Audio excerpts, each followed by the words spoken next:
সোমবার দিন রাত্রের 5 ঘন্টার রেকর্ড পরিমাণ বৃষ্টিতে ইতিমধ্যে একদিনে মোট 11 জন সহ নাগরিককে হারিয়ে ফেলেছি আমরা। শুধু কলকাতাতেই বিদ্যুৎস্পৃষ্ট হয়ে এবং জলে ডুবে মৃত্যু হয়েছে 8 জনের। রেকর্ড বৃষ্টি মৃত্যুদূত হয়ে আছড়ে পড়েছে উৎসবমুখী এই রাজ্যে।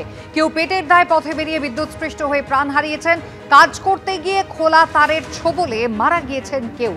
এতগুলো প্রাণ যে চলে গেল তার দায় কে নেবে? বিদ্যুতের তার সিএসসি ঠিক করে রাখে না বলে অভিযোগ করেছেন মমতা বন্দ্যোপাধ্যায়, যদিও সিএসসি কিন্তু এই দায় নিতে নারাজ। আমি সিএসসি সঞ্জীব গোয়েঙ্কার সাথেও কথা বলেছি। আমি পরিষ্কার সঞ্জীবকে বললাম, সঞ্জীব দেখো, তোমাদের ইলেকট্রিকের সব লোকেরা কাজকর্ম করছে, তারা কিন্তু তারগুলো ঠিক করে রাখে না। এর আগেও হাওড়া একটা ঘটনা ঘটেছে, বারবার আমি বলেছি তোমরা সতর্কতা নাও, কিন্তু সতর্কভাবে কাজ করছে না। তুমি নিজে এটাকে মনিটরিং করে দেখো, এইভাবে মানুষের প্রাণ না যায়। এটা কিন্তু আমি বলেছি, যারা মারা গেছে তার প্রত্যেকটা পরিবারকে আইদার সিএসসি চাকরি দেবে, এবং সিএসসি যদি না দেয় পুজোর সময়ের ঘটনা, এবং তাহলে আমরা নিজেরা রাজ্য সরকার দায়িত্ব নেবো। হচ্ছে সিএসসি কেও কম্পেনসেশন দিতে হবে। আমরা রাজ্য সরকার থেকে তো দুর্যোগে কেউ মারা গেলে হেল্প করি, আমাদের ব্যাপারটা আমরা করবো, এটা মানবিকতার ব্যাপার। তাদের পরিবারের অর্থের বিকল্প তো পরিবারের কেউ হয় না, জীবনের বিকল্প তো অর্থ নয়। হ্যাঁ, জীবনের হয় না, কিন্তু তার সত্ত্বেও একটা জীবন চলে গেলে তার পরিবারটা কি করে চলবে সেটা দেখার দায়িত্ব আমাদের আছে। সেটা আমরা দেখে দেবো, সেটা নিয়ে নয়, কিন্তু এতগুলো প্রাণ পুজোর আগে চলে গেল। জল থই থই উত্তর কলকাতা। গতকাল সকালের পর থেকে বৃষ্টি আর হয়নি, কিন্তু তা সত্ত্বেও জল পুরোপুরি নামানো সম্ভব হয়নি। কোথাও দোকানের মধ্যে চলে গিয়েছে জল, আবার কোথাও একেবারে বাড়ির যে বাসিন্দারা রয়েছেন তারা নাজেহাল হয়ে যাচ্ছেন। সুকিয়া স্ট্রিটের ছবি তুলে ধরেছেন আমাদের প্রতিনিধি সুকান্ত মুখোপাধ্যায়। সুকিয়া স্ট্রিটের অবস্থা তোমাকে দেখাবো। সকাল 9টা বাজে, প্রায় 48 ঘন্টারও বেশি সময় কেটে গেছে, কিন্তু গোটা যে রাস্তা একেবারে সামনে আমা স্ট্রিটকে যা কানেক্ট করছে, গোটা রাস্তাতে জল, একেবারে জল রয়েছে, এবং সামনের দিকে সেই জলের উচ্চতা প্রায় কার্যত কোমর সমান।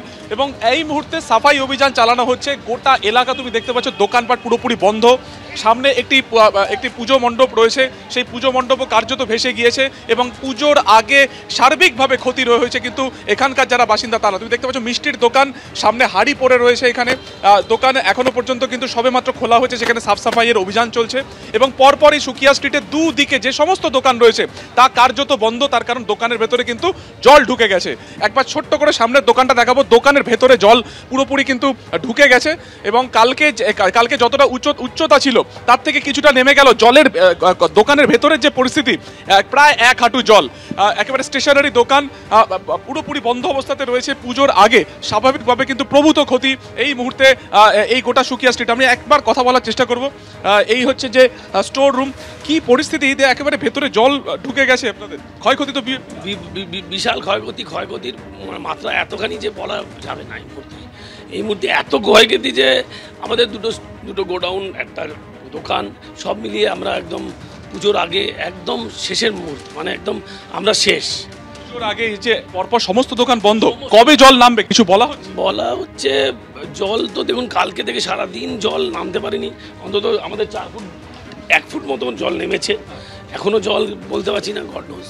স্টেশনারি দোকানের ভেতরের অবস্থা তুমি দেখতে পাচ্ছ, মালপত্র পুরোপুরি ভেসে গেছে। রাস্তার শুধু ছবি তাই নয়, ভেতরের দিকের যে ছবি, সেই ছবিও এক অবস্থা। কিন্তু চালের গোডাউন থেকে শুরু করে মিষ্টির দোকান, সমস্ত জায়গাতে এক পরিস্থিতি। ফলত পুজোর আগে যে সার্বিক ক্ষতি হয়েছে এই সুকিয়া স্ট্রিটের যারা বাসিন্দা, যারা ব্যবসায়ী রয়েছেন, তাদের কিন্তু ব্যাপক ক্ষতি হয়েছে। এবং তারা যেটা বলছেন যে গতকাল জলের উচ্চতা আরও বেশি ছিল, নিজে থেকে সেই জল নেমেছে, কিন্তু তারপরেও এই মুহূর্তে যা অবস্থা, তাতে যদি দ্রুত এই জল নিষ্কাশন না করা হয়, তার উপরে বৃষ্টির ভ্রুকুটি রয়েছে, ফলত পুরো পরিস্থিতি কোন দিকে যাবে সেটা কিন্তু সহজেই অনুমেয়। সব মিলিয়ে এই মুহূর্তে সুকিয়া স্ট্রিট উত্তর কলকাতার অত্যন্ত গুরুত্বপূর্ণ যে জায়গা, যে রাস্তা, সামনে পুজো মণ্ডপ রয়েছে, সমস্ত জায়গা কার্যত কিন্তু ভেসে গিয়েছে। দোকানপাট তার ভেতরও কিন্তু তার রেয়াত নেই, জল চারিদিকে কার্যত হু হু করে বাড়তে শুরু করে দিয়েছে, এবং জল কবে নামবে তার কিন্তু এই মুহূর্তে কোনো রকম প্রশাসনের তরফে আশ্বাস নেই।